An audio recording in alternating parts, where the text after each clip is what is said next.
prioritas utama kita adalah menyelesaikan masalah tenaga non-ASN yang terdaftar di pangkalan data BKN sesuai dengan komitmen bersama pemerintah dan DPR sebagai pelaksanaan dari mandat Undang-Undang Nomor 20. Maka pelaksanaan pengadaan pegawai pemerintah dengan perjanjian kerja atau P3K akan dilaksanakan di dalam 2 periode.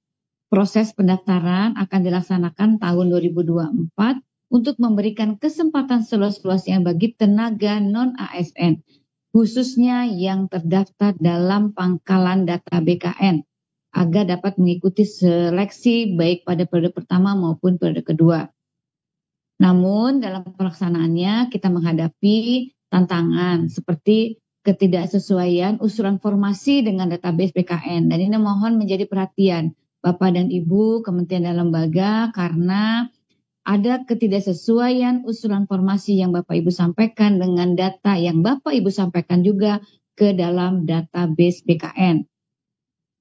Dan kemudian juga ada persoalan mengenai belum optimalnya penyerapan tenaga non-ASN pada penyerapan periode pertama. Tolong dicek kembali mengapa tidak terjadi tidak optimalnya penyerapan tenaga non-ASN pada pendaftaran periode pertama di instansi Bapak dan Ibu. Beberapa kendala yang dihadapi tentunya satu, karena formasi yang diusulkan tidak sesuai dengan database P3K di BKN. Ingat ya Bapak dan Ibu sekalian, database yang ada di BKN tentunya berdasarkan data yang diusulkan oleh Bapak dan Ibu kepada BKN. Kemudian yang kedua, instansi pemerintah, khususnya pemerintah daerah, tidak mengusulkan formasi P3K dengan pertimbangan keterbatasan anggaran. Yang selanjutnya, untuk itu, karena persoalan-persoalan yang kita hadapi yang tadi saya sampaikan, Bapak dan Ibu sekalian, kami telah mengeluarkan keputusan Menpan RB nomor 634 tahun 2024 tentang kriteria pelamar bagi seleksi P3K tenaga non-ASN yang terdaftar pada pangkalan data BKN. Jadi mohon ini yang terdaftar pada pangkalan data BKN tahun anggaran 2024.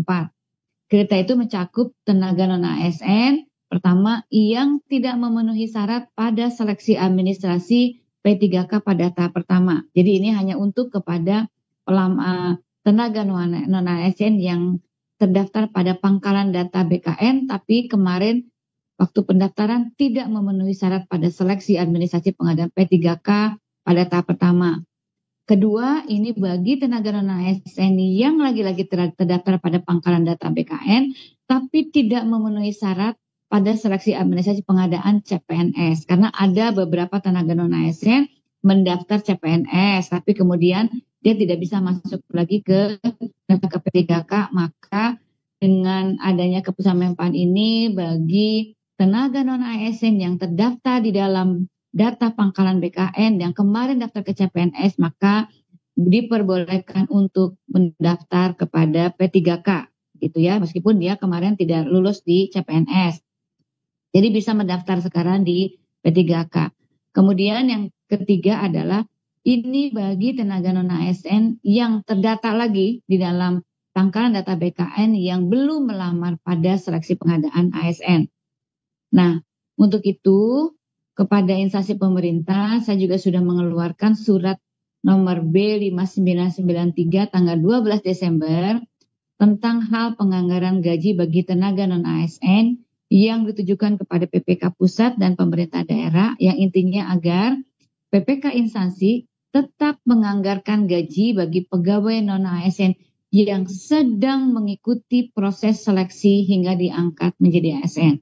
Jadi kemarin prinsipnya tidak boleh ada PHK massal, tidak boleh ada pengurangan take-home, maka para instansi pemerintah agar tetap menganggarkan bagi pegawai non-ASN yang saat ini sedang mengikuti proses seleksi hingga diangkat menjadi ASN. Dan apabila jumlah non-ASN yang telah mengikuti seluruh tahapan melebihi jumlah penetapan kebutuhan, ya, maka pegawai non-ASN dapat diangkat menjadi PPK paruh waktu sehingga anggaran PPK paruh waktu tersebut tetap disediakan. Anggaran PPK paruh waktu dapat disediakan di luar anggaran belanja pegawai. Sekarang pun banyak yang dianggarkan di luar belanja pegawai. Jadi kami persilakan sesuai dengan sebagaimana yang surat yang telah kami sampaikan.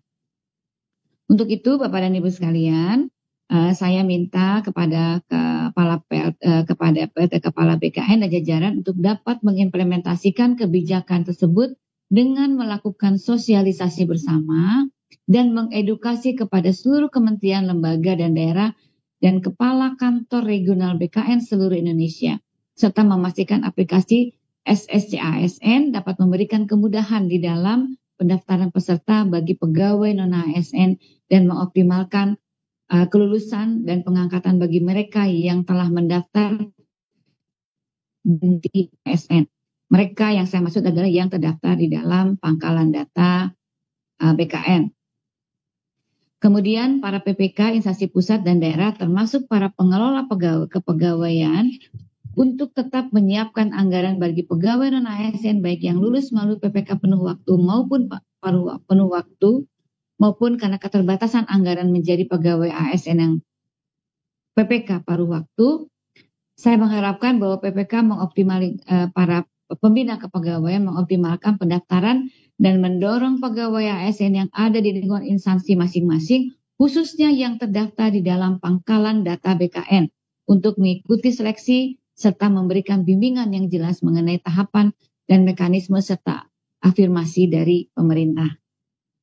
Dan saya juga ingin mengingatkan, apabila dalam pelaksanaannya masih ada yang tertinggal karena PPK instansi tidak mengindahkan kebijakan tersebut, maka tentunya akan berdampak pada terhambatnya pengalihan status pegawai non-ASN menjadi PPK maupun penuh waktu maupun paruh waktu. Jadi mohon Bapak dan Ibu sekalian agar memperhatikan waktu yang sudah kita sediakan, kemudian juga persyaratan, karena pemerintah berdasarkan Undang-Undang Nomor 20 Tahun 2012 sudah harus menyelesaikan penataan tenaga non-ASN sampai akhir tahun 2024. Jadi mohon Bapak dan Ibu hari ini sudah bisa menyampaikan kepada para tenaga non-ASN di lingkungan Bapak dan Ibu, diberikan penjelasan yang jelas agar tidak ada lagi keluhan-keluhan mereka tidak bisa masuk ke dalam pendaftaran untuk mengikuti tahapan kedua. Demikian mungkin Bapak dan Ibu sekalian yang bisa saya sampaikan. Terima kasih sekali lagi atas dukungan pelaksanaan penerimaan P3K tahap kedua, khususnya kepada PLT Kepala BKN dan seluruh jajaran yang telah bekerja keras untuk menyelesaikan pendaftaran ini dan sampai penyelesaian saya mendapatkan nomor induk pegawai dan para kandrek seluruh kepala untuk terus memberikan sosialisasi instansi di lingkungannya masing-masing supaya kita tentunya dapat mengoptimalkan ini dengan sungguh-sungguh. Mohon jadi perhatian dan Bapak dan Ibu, dan mohon nanti Bapak dan Ibu bisa disampaikan kepada pimpinan masing-masing apabila Bapak dan Ibu mewakili pimpinannya. Jangan sampai nanti ada informasi yang tertinggal karena ketidakhadiran Bapak dan Ibu di dalam forum ini. Terima kasih Bapak dan Ibu sekalian. Sekali lagi saya ingin mengucapkan selamat Natal kepada Bapak Ibu yang merayakan. Kemudian saya juga mengucapkan selamat tahun baru. Semoga di tahun kita bisa lebih banyak melayani kepada masyarakat. Terima kasih. Wassalamualaikum warahmatullahi wabarakatuh. Salam Om Swastiastu, Namo Buddhaya, salam kebajikan.